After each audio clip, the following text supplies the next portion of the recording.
Hello guys, स्वागत है आपका विलेज वाली टीचर यूट्यूब चैनल पर।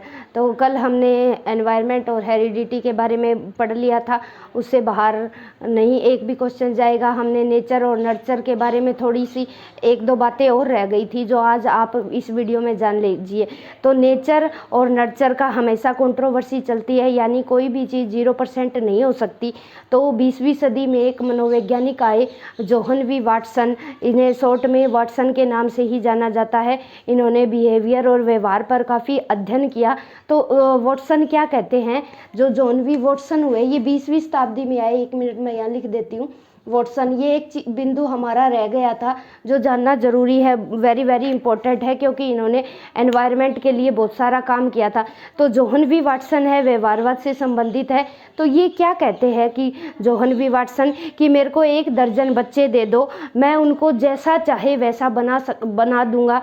उनको डाकू बना दूंगा, चोर बना दूंगा, या बड़ा डॉक्टर बना दूंगा, मेरे हाथ में है। तो वाटसन की ये जो बात है ना, ये कहीं ना कहीं नहीं 100% एनवायरनमेंट से जुड़ती है। इसलिए ये वाटसन के बारे में ये चीज़ हमें जाननी ज़रूरी थी। ठीक है, वाटसन ने कहा कि मेरे को 1 दर्जन बच्चे दे दो, मैं इनको ऐसा वातावरण दूंगा, मैं चाहूँ तो इन्हें चोर, डाकू या अधिकारी कुछ भी बना सकता हूँ। तो ये कहना है व्यवहारवादी जोहन वी वाटसन का। तो चलिए आज हम क्या पढ़ने वाले हैं, कोलबर्ग का सिद्धांत पढ़ने वाले हैं।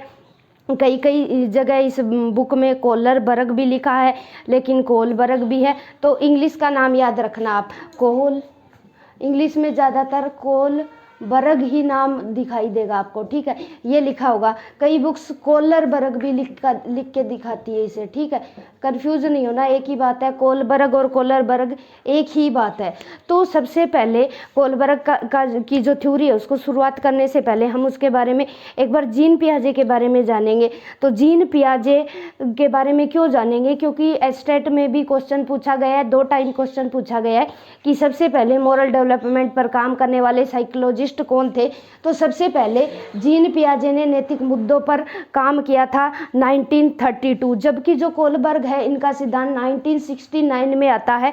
तो ध्यान रखना, कई बार क्वेश्चन पूछ लिया जाता है, एस्टेट में भी 2 बार ये चीज़ें पूछ ली गई है कि सबसे पहले मॉरल डेवलपमेंट पर काम करने वाले कौन से साइकोलॉजिस्ट हुए। तो सबसे पहले मॉरल डेवलपमेंट काम करने वाले जीन पियाजे थे, जिन्होंने 1932 में अपना मॉरल डेवलपमेंट प्रतिपादित किया। पढ़ेंगे जीन पियाजे के बारे में भी पढ़ेंगे, इनके मॉरल डेवलपमेंट के बारे में पढ़ेंगे। लेकिन सीटेट में आज तक जीन पियाजे के मॉरल डेवलपमेंट से क्वेश्चन नहीं पूछे गए, लेकिन कोलबर्ग से ज़्यादा पूछे जाते, इसलिए पहले हम कोलबर्ग के बारे में पढ़ेंगे। तो एक वीडियो अगर आप कमेंट कर दीजिए, अगर जीन पियाजे का मॉरल डेवलपमेंट पढ़ना चाहते हैं तो मैं उस पर भी एक वीडियो बना दूंगी। आप कमेंट नहीं करते, कमेंट करके बता देना कि कोलबर्ग के बाद आप कौन सा टॉपिक पढ़ना चाहते हैं। तो चलिए स्टार्ट करते हैं कि जीन पियाजे के बारे में जान लेंगे। सबसे पहले इन्होंने, जीन पियाजे ने the moral judgement of the child ये पुस्तक लिखी 1932 पर। ठीक है, 2 स्टेज दिए और फिर उनके अलग अलग अवस्थाएं बताई 2 लेवल देने के बाद। इसी तरह पहले कोलबर्ग के बारे में जानेंगे। कोलबर्ग का नैतिक सिद्धांत कब दिया, 1969 में दिया। ये अमेरिका के मनोवैज्ञानिक थे। कहाँ के थे, अमेरिका के। ठीक है, फिर 1969 में देने के बाद इन्होंने चेंज किया अपने सिद्धांत में। और कोलबर्ग ना प्रभावित थे जीन पियाजे से, जीन पियाजे के नैतिक मुद्दों के सिद्धांत से काफ़ी प्रभावित थे कोलबर्ग। इन्होंने नैतिक, तभी से जीन पियाजे के सिद्धांत को पढ़कर ही इनका रुझान नैतिक न्याय के तरफ गया। ठीक है, तभी इफेक्टेड थे ये, प्रभावित थे, कुछ भी कह सकते हैं कोलबर्ग। ठीक है, पियाजे के सिद्धांत को कोलबर्ग ने फिर विस्तार दिया। ठीक है, विस्तार किया, इनका परिवर्तित किया और फिर परिष्कृत किया। अपना जो पहला सिद्धांत दिया इन्होंने 1969 में दिया, फिर खुद के ही सिद्धांत को चेंज कब किया, एक बार किया 1981 में और दूसरी बार किया 1984 में। फिर 3 बुक लिखी इन्होंने। ठीक है, पहली बुक कौन सी थी, the philosophy of moral judgement. ठीक है, ये दर्शन शास्त्र था कि मोरल जजमेंट के ऊपर मोरल डेवलपमेंट, ये कब आई इनकी बुक? 1981 में आई। दूसरी थी meaning and measurement of moral development, ये भी 1981 में आई। ठीक है, कि नैतिक विकास क्या है और इसको हम किस तरह से मापा जा सकता है, ये कोलबर्ग की बुक में ये लिखा हुआ है। ये कोलबर्ग की बुक ये बताती है कि किस तरह नैतिक विकास क्या होता है और उसका मापन हम कैसे कर सकते हैं। फिर तीसरी आई the philosophy of moral development, 1984 में। कई बार पूछ लिया जाएगा क्योंकि कोलबर्ग का जो नैतिक डेवलपमेंट है ना, वो मोस्ट इम्पोर्टेंट है सीटेट के लिए।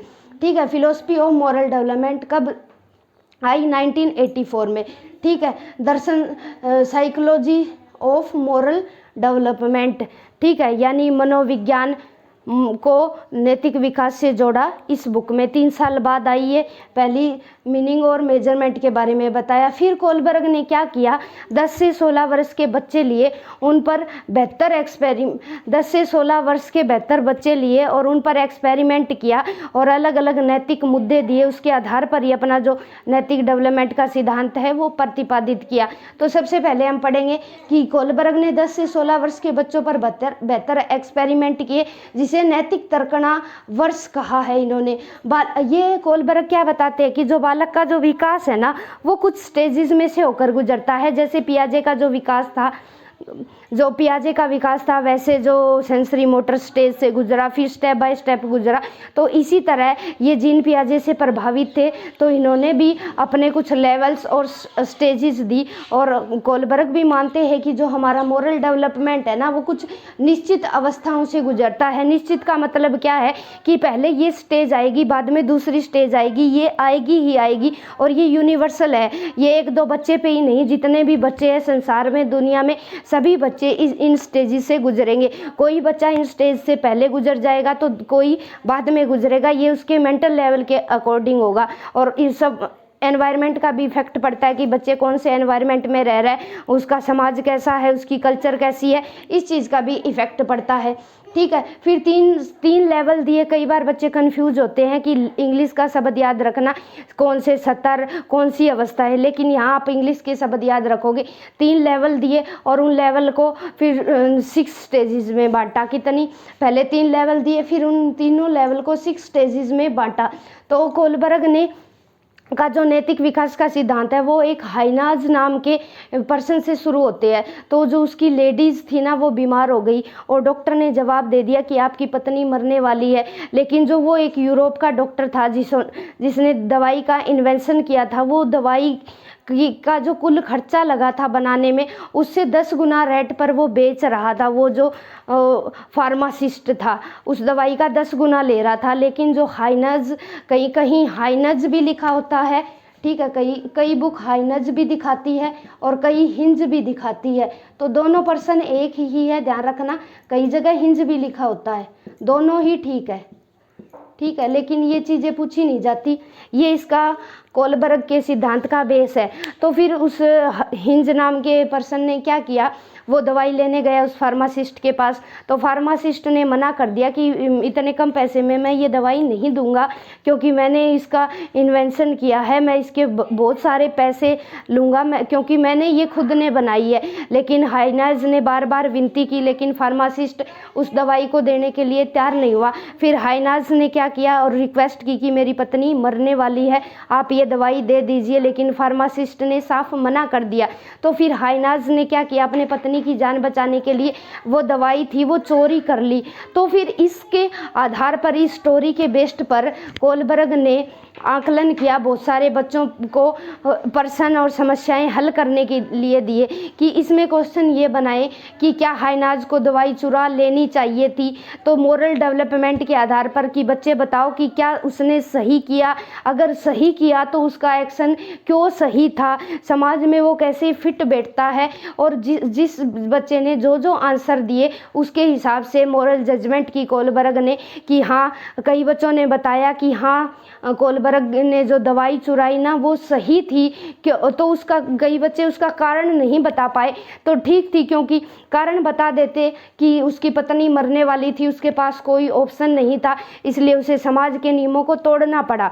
ठीक है, समाज के नियमों में कि चोरी करना गलत बात होती है, समाज में हमारे ये मान्यता है, लेकिन किसी की जान बचाने के लिए यहाँ बड़े लेवल की चीज़ हो जाती है कि किसी की जान बचाने के लिए हमें चोरी भी करनी पड़े तो कोई बात नहीं, हमें चोरी कर लेनी चाहिए। तो एक पक्ष ये भी था, कई बच्चों के जितने भी बेहतर बच्चे थे तो अलग अलग बच्चों ने अपने मोरल डेवलपमेंट के हिसाब से अलग अलग अपने आंसर किए। तो ये कोलबर्ग की स्टोरी का बेस है। और फिर हम जानेंगे कि जो लेवल्स है, पहला कौन सा लेवल दिया कोलबर्ग ने, प्री कन्वेंशनल लेवल।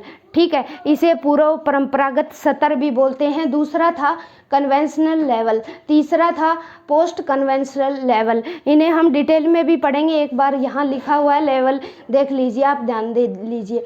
फिर इनमें स्टेजेस बताइए। प्री कन्वेंशनल स्टेजेस में क्या होती है, यहाँ पनिशमेंट एंड ओबीडियंस स्टेज होती है। ये इंग्लिश में इसलिए लिखा होता है क्योंकि हिंदी में यहाँ बच्चे इस थ्योरी को लेकर, थीरीज को लेकर कंफ्यूज होते हैं, इसलिए इंग्लिश में लिखा हुआ है। फिर क्या है, इंस्ट्रूमेंटल रिलेटिव स्टेज दूसरी होती है, वस्तुओं के लेन देन के बदले में, ये भी जानेंगे हम।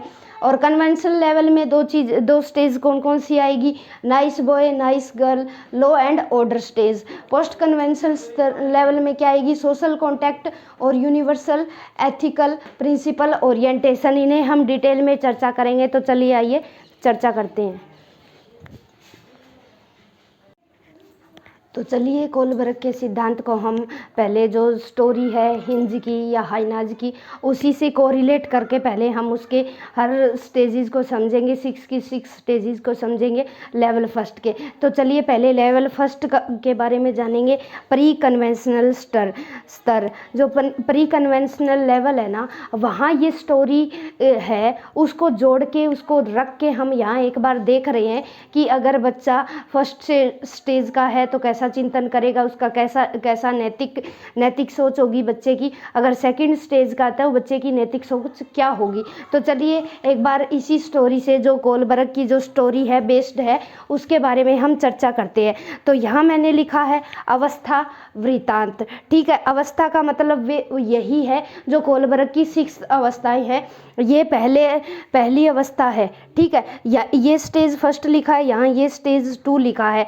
नैतिक दूसरा हमने एक टेबल के माध्यम से समझेंगे, एक सारणी के माध्यम से, और फिर हम डिटेल में चर्चा भी करेंगे इसके ऊपर। ठीक है, फिर क्या है, नैतिक तर्क के उदाहरण जो हाइनेज की चोरी का समर्थन करते हैं।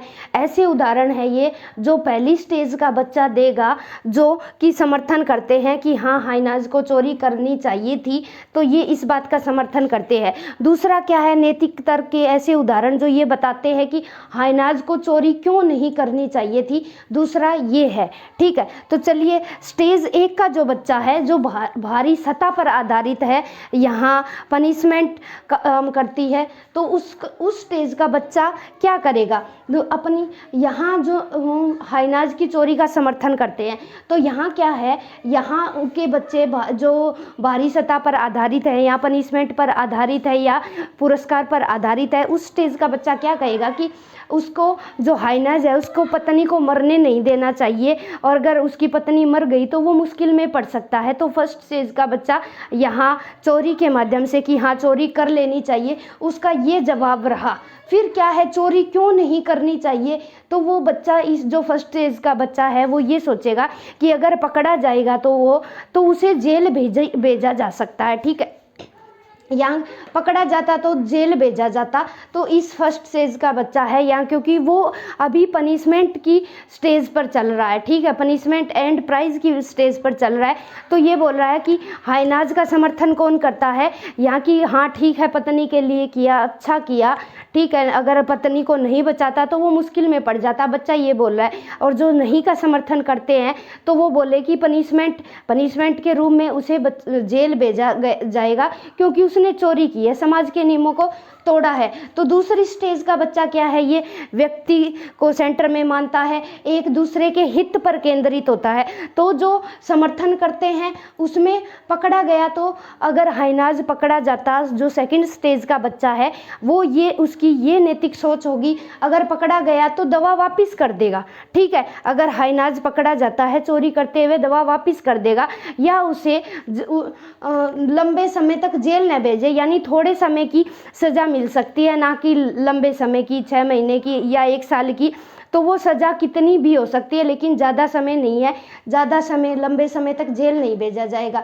तो जो नहीं करनी चाहिए, तो वो क्या कहता है कि बच्चा यहाँ एक दूसरे के हित पर ध्यान देंगे, और व्यक्ति को भी सेंटर में रखा जाता है। तो इस एज की जो बच्चे की नैतिक सोच होगी, वो बोलेगा कि दवाई बनाने वाला व्यापारी है, उसे पैसों की ज़रूरत है, तो हाइनाज को ऐसा नहीं करना चाहिए था, चोरी नहीं करनी चाहिए थी, क्योंकि एक व्यापारी है, वो अपनी चीज़ तभी बनाता है, तभी बनाता है क्योंकि उसको पैसों की ज़रूरत है। तो फर्स्ट स्टेज के बच्चे के बारे में समझा हमने कि फर्स्ट स्टेज के बच्चे की नैतिक सोच क्या होगी, और सेकंड स्टेज के बच्चे की नैतिक सोच के बारे में समझा। अब कल की वीडियो में हम पढ़ेंगे second stage, third stage, fourth और फिफ्थ, 1 बाय 1 डिटेल में चर्चा करेंगे। पहले जो ये स्टोरी दी है कोलबर्ग ने, इसी के सिद्धांत, इसी को बेस मान के हम ऐसे टेबल से पढ़ेंगे, और फिर नेक्स्ट चर्चा करेंगे कि इसके बारे में। ये तो हम कहानी को बेस बना के यहाँ पे चर्चा कर रहे हैं कि फर्स्ट स्टेज का बच्चा है तो ऐसा करेगा, सेकेंड स्टेज का बच्चा है तो ऐसा करेगा। ये एक बार हम हाइनाज की स्टोरी का ही निचोड़ निकाल रहे हैं कि बच्चे की नैतिक सोच कैसे होगी, ठीक है। नेक्स्ट आने वाली वीडियो में हम चारों स्टेजेस के बारे में पढ़ेंगे, और उन पे हर लेवल पे डिटेल में चर्चा भी करेंगे। यहाँ जो कोलबर्ग है ना, उनकी आलोचना भी हुई, उनके सिद्धांत की आलोचना भी हुई, और जो सिक्स्थ स्टेज है उनको हटा भी दिया, लेकिन हम पढ़ेंगे 6 की 6 स्टेज को, क्योंकि वो ना विलक्षण हो जाती है, वो एक हाई लेवल की सोच हो जाती है, वहाँ तक रेयर ही बच्चे पहुँच पाते हैं। तो इसलिए जो कोलबर्ग की सिक्स्थ स्टेज थी उसे हटा दिया गया, लेकिन सिलेबस में आज भी हम पढ़ते हैं, ठीक है। तो आपको जानकारी अच्छी लगी हो तो प्लीज़ हमारे चैनल को लाइक करें, शेयर करें एंड सब्सक्राइब करें। Bye bye, thanks for watching.